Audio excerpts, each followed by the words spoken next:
Hi everyone and welcome. You're with Amira Salon and this is my review on twin flame soulmates, unrequited love and working relationships. Due to popular demand and a lot of comments and mentions out there in social media, people have been asking me to talk about twin flame and soulmate relationships because a lot of people get very confused about the two. I tend to not look at anybody else's information on the topic. How I've devised or derived my information is through over 100,000 readings or consultations since age 17, my findings from my clients, friends, and also my personal life or personal love life, spiritual messages or cosmic awareness spiritual messages, messages from spirit, angels, and guides, and channeled messages. I also specialize because of my extreme detailed expertise in the area of love and relationships. I specialize in love and relationship readings and often give names and descriptions in detail of future loves or past loves or present loves from spirit during a reading. I'm just the messenger or the middle person, a conduit, and this is my opinion as a messenger. I'm not interested in the opinions of other people, and this is what I feel and I believe is the truth, and this is my truth. What other people believe and think is their opinion, and they're entitled to their opinion, as I'm entitled to my opinion. I channeled my own love oracle cards, Amira's love oracle cards, from spirit in approximately 2 hours. And these love oracle cards are a demonstration of how twin flame and soulmate relationships play out. How I've come up with this idea about twin flame and soulmates and unrequited love and a working relationship, I'm going to go into detail for you now and break it down. An unrequited love is a one-sided love or a love that is not reciprocated or understood as such by the beloved. So it can often cause a lot of people to go into extreme pain and suffering. Twin flame relationship for me, in my opinion, is a soul that has been divided into two different people, can be same-sex if you're in same-sex relationship, and most often it is in opposite sexes, masculine and feminine balanced relationship. And it is a soul that is divided into two souls that then gets born into the planet, on the planet Earth, as two different people, masculine and feminine. These masculine and feminine energies can be in same-sex relationships, as there's always a balance of masculine and feminine in same-sex relationships. The twin flame for me is usually a very easy and effortless relationship. A twin flame often, not always, will know about you before you come and you meet them. They will know about you and they will tell you that they have been waiting for you, or that they knew that you were coming in to their life in a certain time frame. A twin flame relationship to me is a relationship where there is no push and pull energy, and it flows and it feels unique. It feels like you're one person, and it flows and just continues to flow easily and effortlessly. Sometimes after meeting your twin flame is not able to be with you forever in this lifetime due to their own situation. It's usually nothing ever to do with you. It's about their own situation, their own predicament in their life. Could be issues from their past, situations from their past that is preventing them from continuing to be with you. So sometimes, or most likely, it's very difficult to meet a twin flame. The key of understanding a twin flame compared to a soulmate is usually a twin flame is a meeting with the opportunity of doing something for a better society, spiritual task together, spiritual project together, and something above and beyond the two of you together on this physical plane. So it can be about healing people, healing the planet. It can be about doing something charitable. It can be working together for a common goal. It can be working together, usually something quite creative. So it can be esoteric arts, healing arts, music, fashion, design, creation, opening a healing center together, hosting workshops together, uniting your forces together to provide more energy and more power that will propel you both forward and upwards in a spiraling circle of consciousness and evolvement. If one of the two parties of the twin flame cannot be part of this evolutionary process and relationship as a twin flame partnership, that person will dip out of the relationship or disappear out of the relationship. It can be quite painful if your twin flame does disconnect from you. And a lot of people I've found haven't ever met their twin flame. They've met soulmate relationships. And just to put it out there up front, anyone who is longing, wanting, putting themselves on hold for somebody who has been with them and left them and not able to continue with them in this lifetime is just asking for suffering in their life. They could be masochistic, they might just enjoy sufferance and suffering, and it's something definitely to look at on a psychological level of people who follow their potential twin flames and try to get them back into their lives. If a twin flame disappears and doesn't want to continue, that's their choice, and you have to accept other people's choices. Hanging on in a limbo situation of unrequited love, longing and suffering will just cause more suffering as you go forward. So it's highly unrecommended. To double check and triple check a twin flame relationship, you will see that it will come up in the cards over and over again. You can go into past life regression, where you will confirm that your twin flame is your twin flame. You would have done something together in a past life that was for the highest good of all people or beings or society in general. Could be animals as well. And to check any sort of past life relationship that is a twin flame or a soulmate, the best way to do it is to do a past life regression. The best way to do a past life regression is to do it for yourself through a guided meditation. It can be a recorded meditation or it can be a meditation with a practitioner in real life. But it's up to you and your validation of you seeing your past lives yourselves, experiencing and witnessing your past lives yourself. The past life connection will happen through eye contact. You will recognize the person. I can recommend Hay House published author Dr. Brian Weiss, Weiss, who has some guided meditations for past life regression available.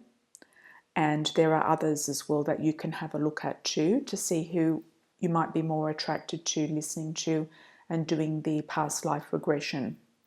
You can do the past life regression every day until it becomes clear, or until you get more and more information and more revelations about other lives. Now, the soulmate relationship.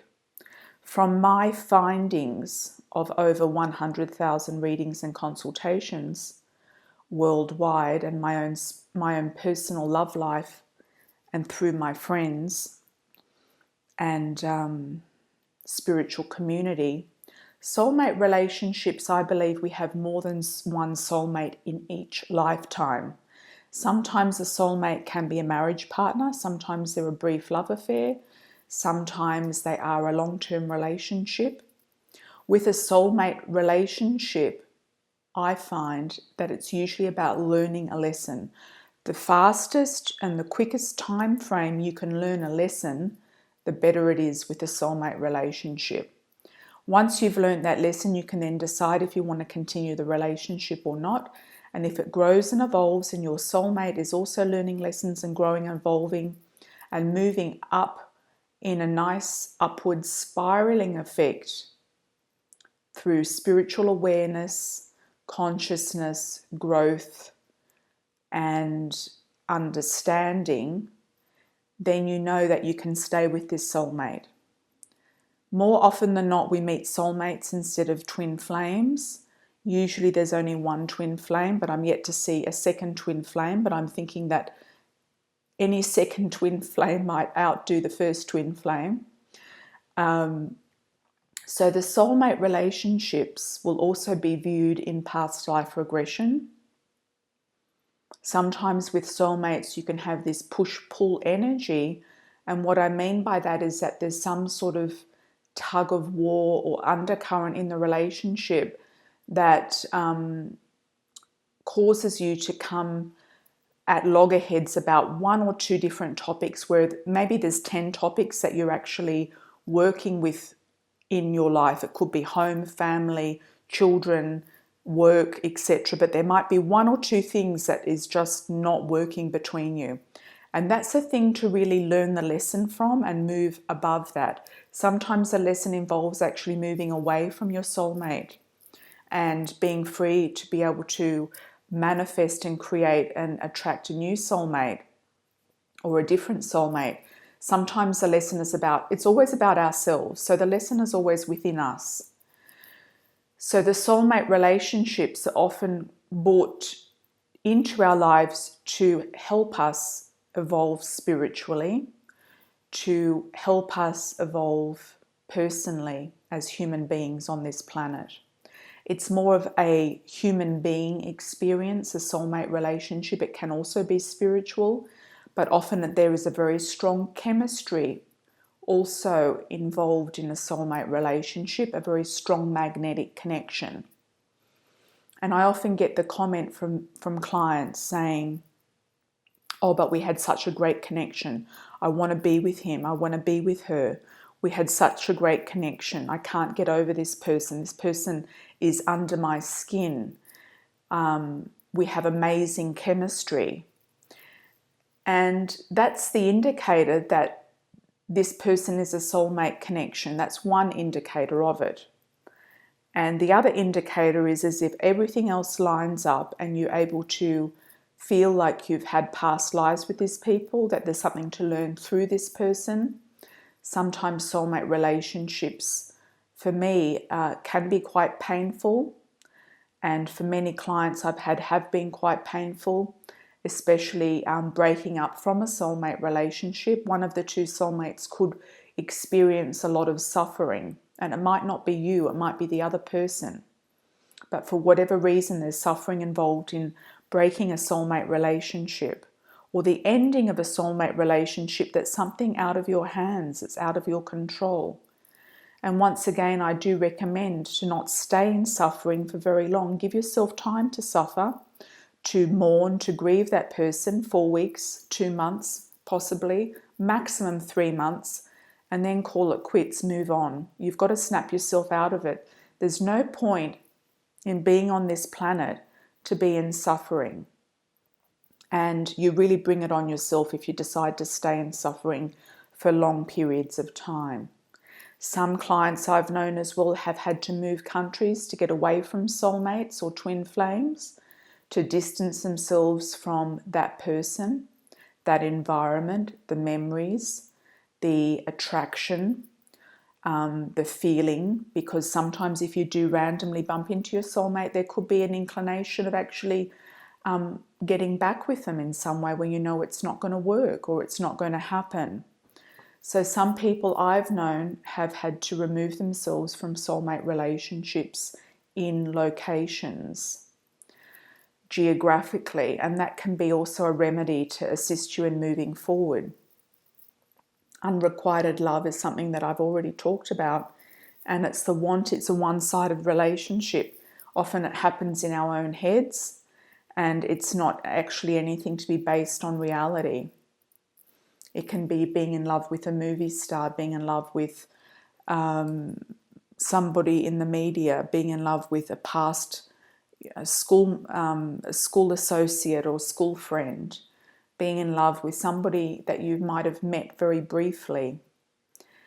And that's just keeping you in a holding pattern of being stuck in a situation.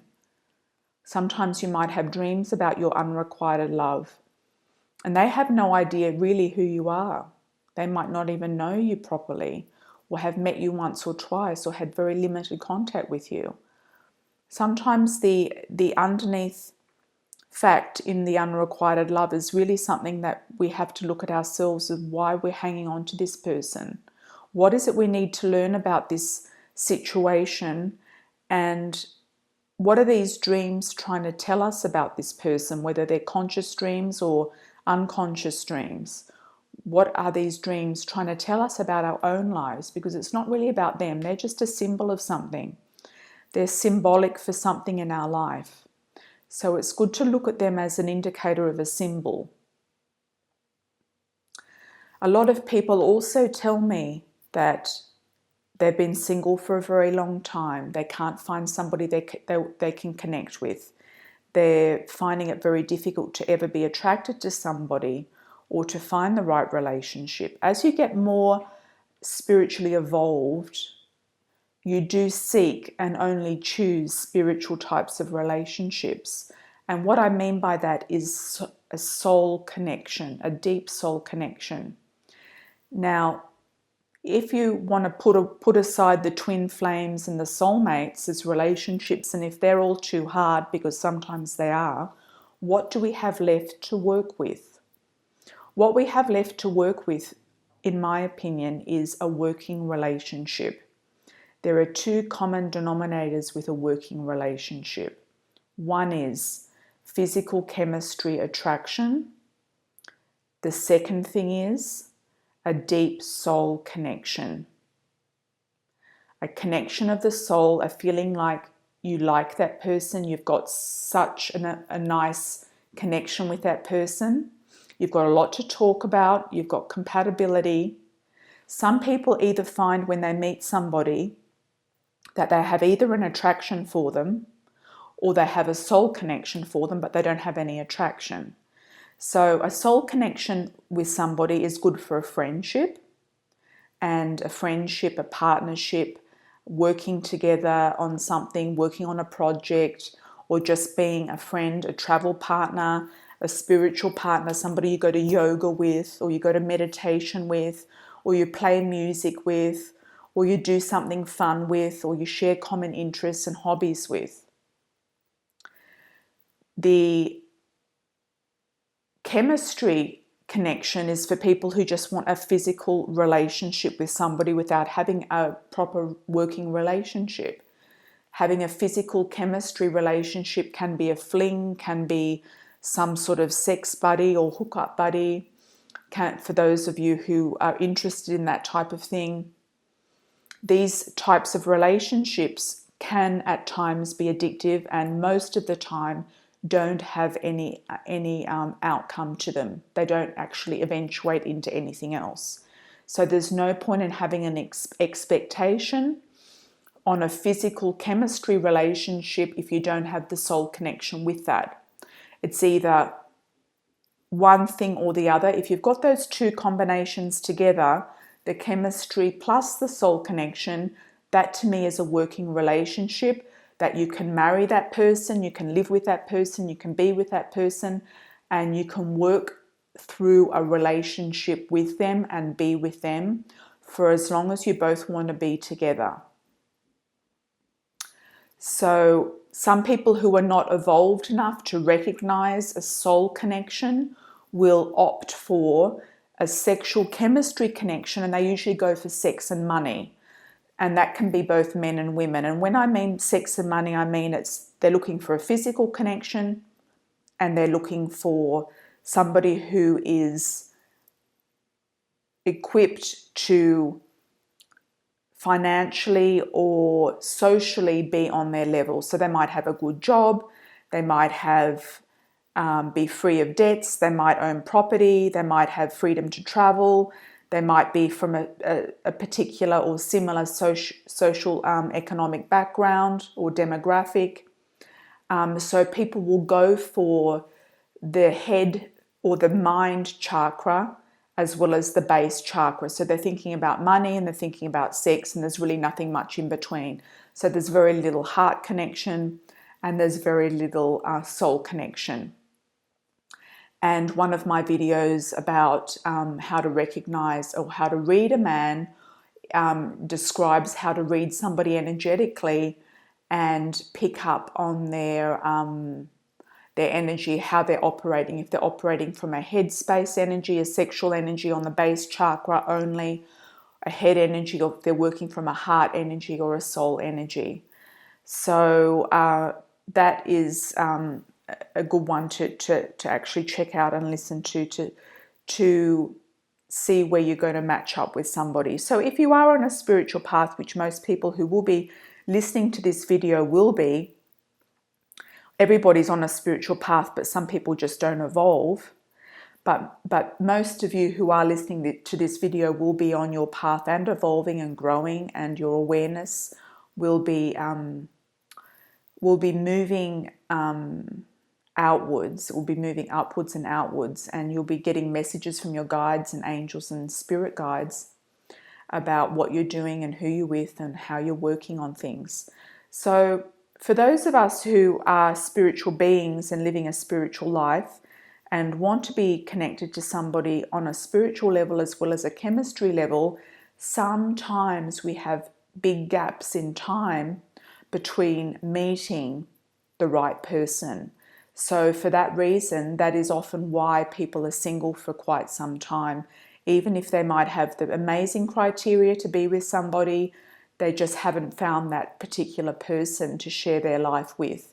And keeping that nice space open and available is giving the universe a gap, and the universe likes a gap, so it can fill a gap with somebody when the right time is to come in. Other people settle, and they'll settle for something that's not quite up to standard. So it might not be really an amazing sexual or chemistry connection. It might not be an amazing or sort of soul connection at all. And that's when people settle. And those settled types of relationships where people do settle for something less than what they really want may continue for a few years. It could continue for a lifetime, and they could just put up with what they've chosen over time. It's not really on a higher plane level. It's not really something that will really feed and nourish the soul. It's something that is just going to pass your time. And a lot of people do that. They just pass their time on a day in, day out level because they don't want to be without anybody. They don't like to be alone. They want to be with somebody. So they will settle for just something, whether it's a sexual connection, whether it's a material connection, etc. So I hope you've liked my review on twin flame soulmates and working relationships. You're most welcome to like, share, subscribe to my videos, and put any wonderful comments below. Any silly questions will not be published, and I do get sometimes silly comments and silly questions and they don't get published. I'm not going to use the word stupid, but you can imagine what they are. So lots of love and angel blessings moving forward, and if you'd like to work with me and you'd like to book a reading, you're most welcome to do that. You can book through the website link here. And I hope everybody is on a beautiful journey of finding their twin flame or soulmate or working relationship in this lifetime, and removing any karma or past blocks or baggage that's preventing them from moving forward. Ciao for now.